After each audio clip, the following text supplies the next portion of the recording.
everyone. How are we feeling? Good.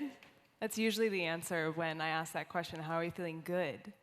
But since today we're talking about all of the feels, let's actually take a moment to really tune in and ground and get in touch with the feelings that are inside of us. So will you guys join me in an exercise? Okay, let's close our eyes. And we're going to take 3 collective breaths together.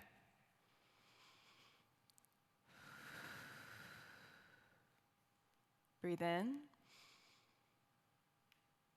Breathe out. One more. Breathe in. Breathe out. And while keeping your eyes closed, just notice any sensations in your body. Notice any tension in your shoulders. Notice if your jaw is tight. Who knows what happened last week, this last month, even what occurred until you arrived here today. But just let all of that go and maybe shake it off a little.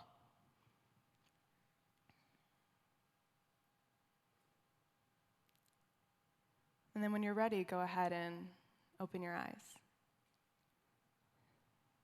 I can feel an energy shift in the audience. How are we feeling now? So I'm feeling a little nerve-sided. I'm nervous because, as Jeff mentioned, I decided to throw away the talk that I've been giving for 3 years because, to be honest, I felt like if I gave the same talk again, I was going to cry in a corner. And I was dying for new material. And so I sat down on Monday and just began, as he said, to sketch ideas and see what wanted to emerge. And this talk is what came through. And so I'm nervous because it's new and I've never done it. And I hope I can do it in the right amount of time. And I have a worry voice that's a little active. But I'm also so excited and grateful that I get to be in this space with all of you and to share it with you, because I know this is a safe environment, an amazing group of creatives and entrepreneurs, and so I'm just grateful to be here with all of you. So today we're talking about all the feels, how we can navigate our emotions and thrive. And I want to start with a story. So 5 or 6 years ago when I started talking, I had an event organizer reach out to me, and she was like, Amber, we have a problem. And I was like, oh, what's the problem? She's like, so I was reading your event description, and before I sent it to attendees, we just need to talk about it. I was like, okay, let's talk about it.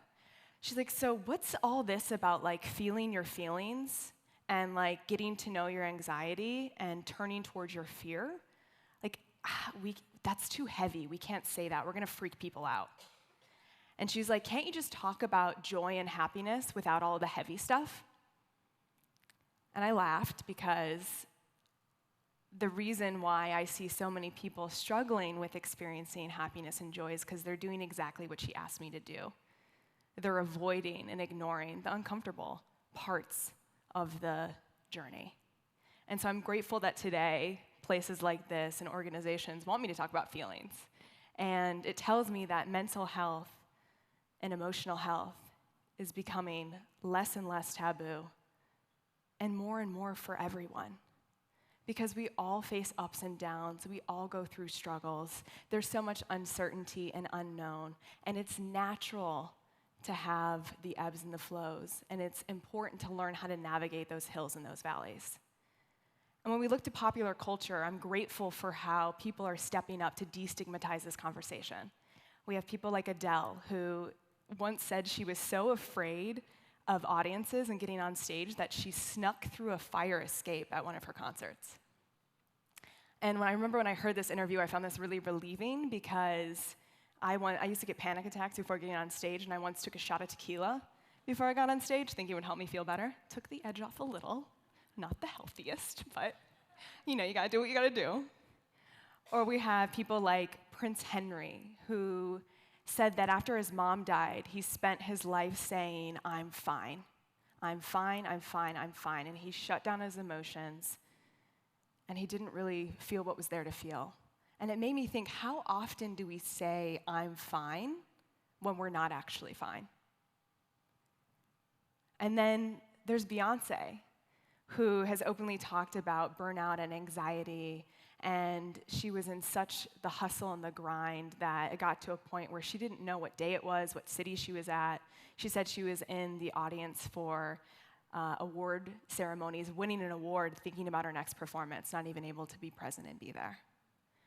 And so what this tells me, and what the realization I'm having here, is that feeling your feelings is really freaking awesome. And while I know the internet can be a scary place these days, I also find that there can be these moments of hope, these moments of inclusivity. And I want to share a few of my favorite memes around feelings. This one: on a scale of Marie Kondo to Fire Festival, how put together is your life right now? Or, all these people really seem to have it together except for me, which I often see at events, where it's everyone in the room is feeling a little bit of imposter syndrome. Are they further along? Am I doing enough? Everyone else has it figured out except for me, except we're all thinking that. Or one of my favorites, warrior pose. Am I doing this right? What will they think of me? Is this new material good enough? And on and on and on. Can I eat dark chocolate for dinner? So who can relate to some of the things that I just shared? I see a lot of hands, yay. I certainly can relate. It was a decade ago that I was living in San Francisco, working in tech, and my life was very much Marie Kondo on the outside and Fire Festival on the inside. I was popping Adderall to get more done and to accomplish more, thinking that my self-worth was wrapped up in what I could accomplish. I was in a series of relationships with emotionally unavailable men because of my own struggles with intimacy. I was struggling so much with body image and what people thought of me and if I was enough, and I was having panic attacks without knowing why or where they were coming from. And so I went to two mentors of mine. The first one, I said, I've been having a lot of feelings and really struggling on the inside, and I don't know, where this is coming from. And he was like, shh, don't tell anyone. They'll think you're weak. I was like, okay. And this is a time when there was still such a strong stigma around mental and emotional health. And then I went to another mentor and I told him what I was going through, and he was like, it's okay, just keep hustling. This will pass. And because neither of these pieces of feedback were very useful, I decided that I would start a blog. And this blog was an outlet for me to channel my feelings, to look into and process what I was going through, and really just an outlet. And when I started the blog, I didn't think that anyone would actually want to read about all the feelings that were swirling around inside of me. But I was surprised when people began to chime in and say, I feel this way too. And soon enough, thousands of people began to say, yeah, I'm there as well, and I don't know where to go. So thank you for sharing your truth, because it's helping me see myself more clearly. And that was the moment that I realized that my mess could be my message, and my pain could be my purpose. And by me revealing and sharing parts of my journey, that could be a mirror for other people. So this sent me on a wild journey over the last decade, and I've met with and studied with neuroscientists and psychotherapists and shamans and healers of all kinds to understand the trappings of a fearful mind, to understand how we hold ourselves back, and to understand how we can really thrive as humans. And the biggest insight and realization that I had is that how we navigate our inner world, how we navigate our thoughts, our feelings, our beliefs, is what determines our joy and success. Or in a pretty graph form, how we navigate these different hills and valleys, the moment of, this is a great idea, whether it's about a project or a relationship, down to what the hell was I thinking? To the WTF moments and to the aha moments, whether or not we move through those hills and valleys, whether or not we get to the point of aha and yay, is determined based on how we can navigate those ups and downs, those difficulties, the feelings that naturally emerge in the process of doing and creating anything. So today I want to talk about 4 ways that we can navigate the feels. The first one is that our feelings aren't the problem. It's our relationship to them. Who here has seen the movie Inside Out? Ooh, a lot of you. I love this movie. And for those of you who aren't familiar, it follows a little girl. It's a Pixar movie. It's a cartoon, obviously. And it follows this little girl, and brings to life 5 characters inside of her head. There's joy, disgust, fear, sadness, and anger, thank you.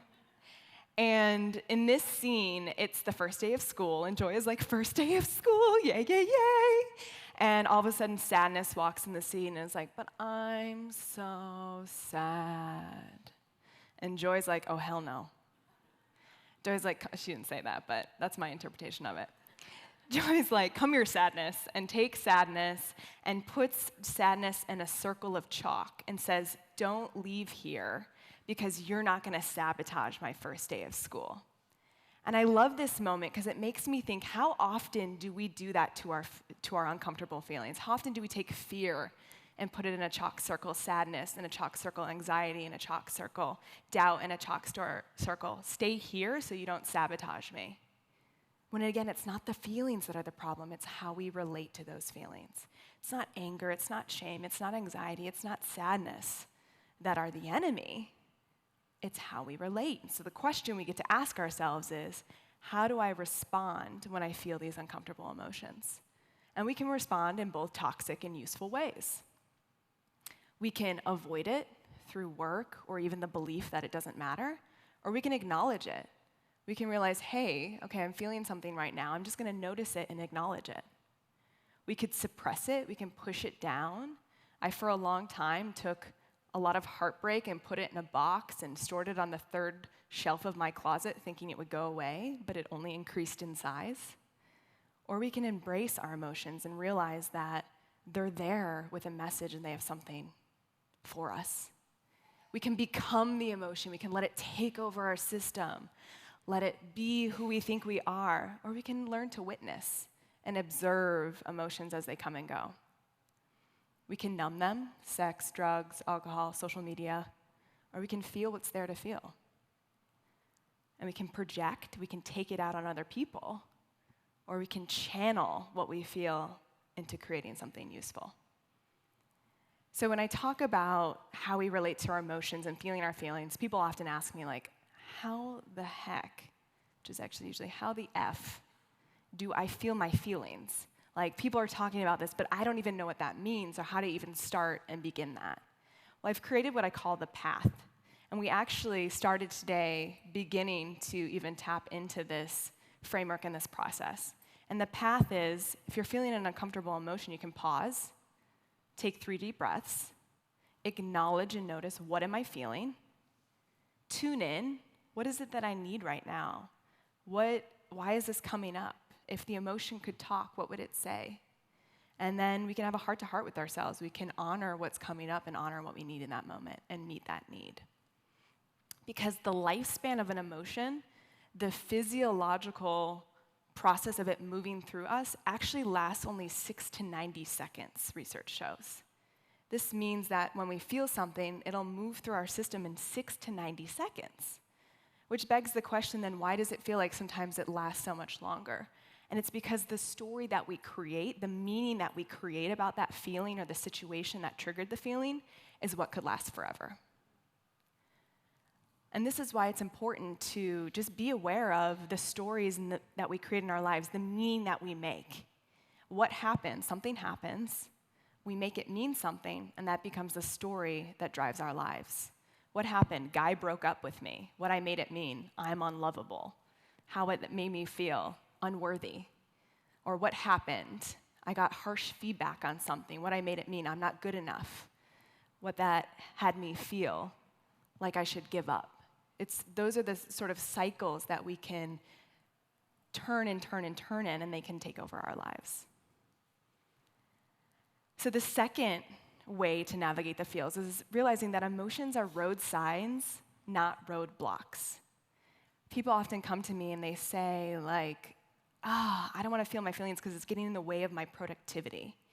Or this is just, this is blocking my potential. When it's not the emotion that's blocking the potential, again, it's the relationship to it.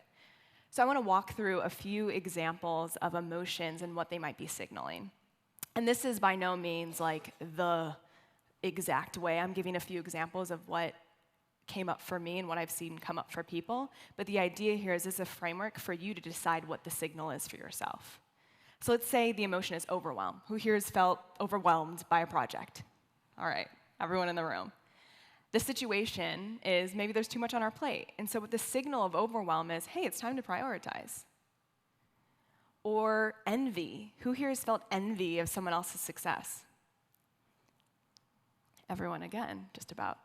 So I know that before I had written my book, I used to scroll through Instagram and be like, damn this person who just published their book. And I would feel a lot of envy and jealousy over people who were accomplishing the things that were still seeds inside of me. And what I ultimately realized is that that envy was actually illuminating inspiration and the untapped potential within me. And so when I learned to look at envy as, oh, actually that's resonance, that means that matters to me because I don't have a response to everything, but the things that I have a response to, whether that's inspired or envious, that's telling me that that is something that's for me. And so the signal around envy is that I get to act on inspiration. I get to see what they're doing as a clue for what is calling me. Or anxiety. Maybe there's anxiety because of an unknown outcome. And I know that when I start to feel really anxious, what that's signaling is that something's out of alignment. Maybe it's the way I'm approaching it. Maybe it's the way I'm relating to it. Maybe it's the way I'm responding to it. But something's off, and I get to get curious about that. Or anger. Anger, let's say the situation is that you feel like someone has crossed the line. They've overstepped their bounds. What anger is illuminating, hey, it's time then to clarify your boundaries. It's time to speak up or embody what it is that you believe to be true. And the last one, shame. Who here's felt ashamed about something? The thing about shame, as Brené Brown says, it's the difference between I made a mistake and I'm a mistake, or that thing failed and I'm a failure. So the thing about shame is it typically takes us into a place of isolation, and the invitation then is to share in a trusted space, to reach out to someone who can truly hear us and hold space for us, because that's the way that that shame can dissolve. So with these different feelings, situations, and signals, there also can be blocks, not because the emotion is the block, but again, how we relate to the emotion can be the block. So to go through these, overwhelm, the way we can block ourselves is by checking out or giving up. With envy, the way we can block ourselves is by putting the other person down, making fun of them, judging them. With anxiety, a block can be inaction and paralysis and not making any decision at all. With anger, it can be taking that anger out on someone else and having it lead to violence and harm. Or with shame, it can be choosing to shut down, to isolate, to disengage. So the question and the framework we can use to understand what's beneath the emotion, what the signal in the emotion is I feel the emotion because the situation, I need the signal, and I'll be careful not to, which is just bringing ourselves to awareness around how we might actually block ourselves. And these 4 simple questions can really help us persevere and be more resilient. The third way to navigate the feels is realizing that we are not our thoughts and our feelings. People come to me all the time and they're like, I'm experiencing fear right now, so I must be an afraid person. Or instead of, I have anger about this situation, it's just like, I'm just angry all the time. We're over-personalizing and becoming the emotions rather than realizing we are the vessel for those sensations to come and go. And ancient Greeks actually believed that emotions were like these divine fairies that would come to visit you.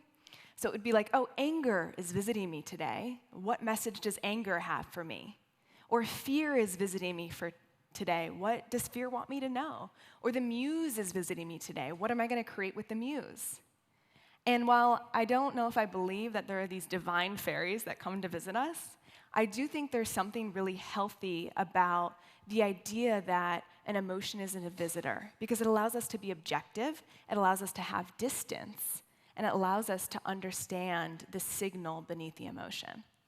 And so when I was getting to know this concept, it actually comes from this idea of Helionism, I had a thought, which was, well, what if I created characters for the voices inside my own head? What if I created characters for my own emotions? Would that help me to navigate the challenging ups and downs? So I'm going to introduce you today to a few members of my inner council. At this point, I've identified about 30 characters inside my head. Take that inside out. But I'm just going to share a couple of them with you. So first is Grace the perfectionist. She's a 30-something British woman who wants everything in a very neat and tidy box. And anytime I'm about to do something too revealing, she'd be like, Amber, don't be silly. Everyone's going to judge you. Don't make a fool out of yourself. And, oh, just play small. That's Grace.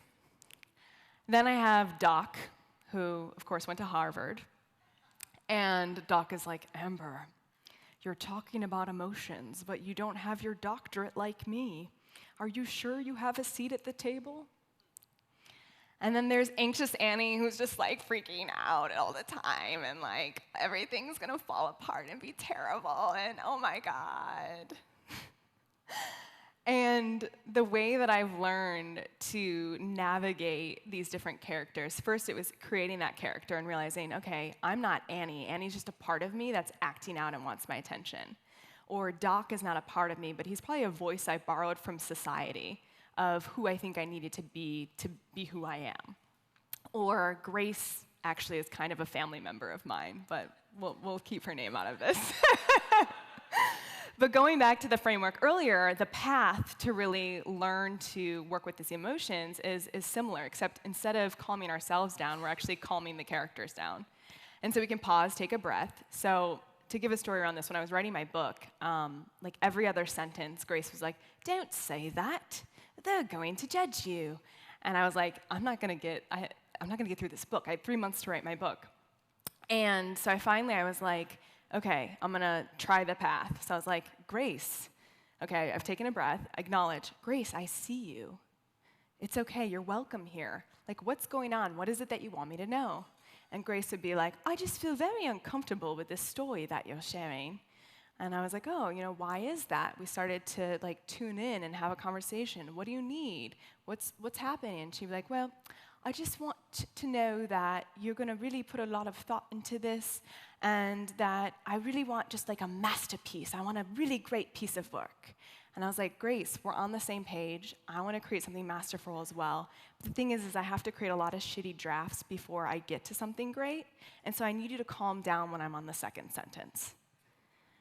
And she was like, okay, I understand that. Thank you, Amber.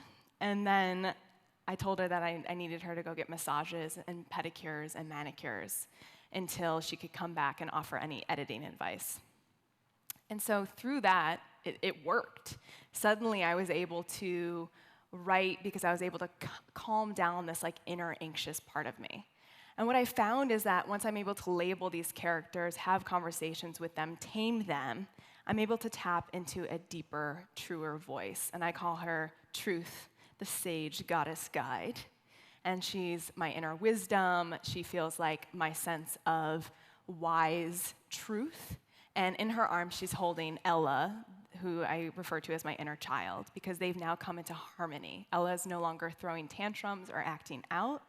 They're cool, and from that place, I'm really able to make wiser decisions. And one of my favorite practices for really tuning into this is to actually wake up every morning and journal and say, like, hey, truth goddess, what direction do you have for me today? What insights? Where do you feel pulled? And I begin that dialogue so I can tap into a deeper kind of wisdom and a deeper kind of insight. Though some mornings I wake up and sadness is loud or anxiety is loud, and so I journal and talk to them too. The fourth way to navigate the feels is realizing that all the things that make us feel alone are actually what connect us as humans. The things that we think separate us and make us different are actually often what unites us. And this reminds me of the concept of the Japanese art of kintsugi. And this is the practice, anyone familiar with this art? Ooh. It's the practice of taking shattered pottery and piecing it back together with gold lacquer. The process doesn't hide the cracks or the fact that the pottery shattered. It actually highlights and embraces those imperfections as creating an even more unique piece of art. And so when I look at this art form, I think of our lives, the cracks, the messes, the imperfections, and how that actually makes us more unique, more lovable, more beautiful, because it's the imperfections that are actually perfect in themselves. And so my invitation to you is to speak your truth and to share your mess along the way, to let yourself be seen, because it leads to more intimacy, depth, and meaning, not less. To close today, I want to share a story about my dad. My mom said my dad was the most brilliant man she had ever met, but he was also really misguided. He, unfortunately, never learned how to feel his feelings or face his fears. In fact, he really gave in to his demons. He left my mom and I when I was 3 years old to pursue his dream of music in Nashville, and very much got involved in sex and drugs and rock and roll. And he, one day, after a bachelor party, decided to get behind the wheel of the car under the influence with his best friend sitting next to him. And he fell asleep at the wheel, went off a highway overpass and under a truck. His best friend was killed immediately at the scene, and my father was thrown to the backseat of the car, never to regain full consciousness. He was in a coma for a year and in a vegetative state until I was 12 years old. So a lot of my curiosity around this really stems from that. And I remember the day when I was sitting on my bed, I was wearing this pink jumpsuit, my hair was in a ponytail, and my mom came in to tell me the news that he had passed. And my first feeling was just enormous relief, because he was in this in-between state for 9 years, and I felt relief that he could finally now rest in peace. Though the emotion that followed that was anger. Anger that he had so much to give, but he got in his own way.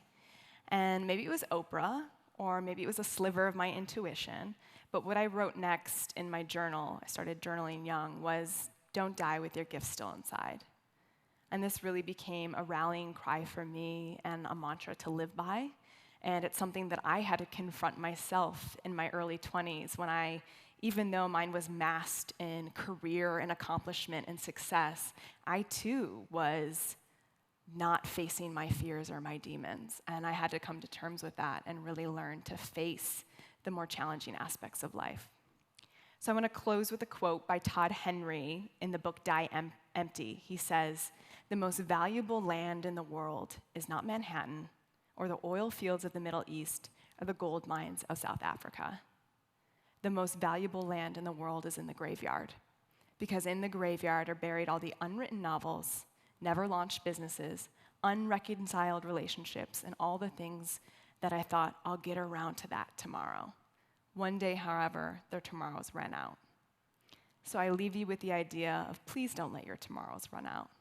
Feel the feels, face them, and die empty. Thank you.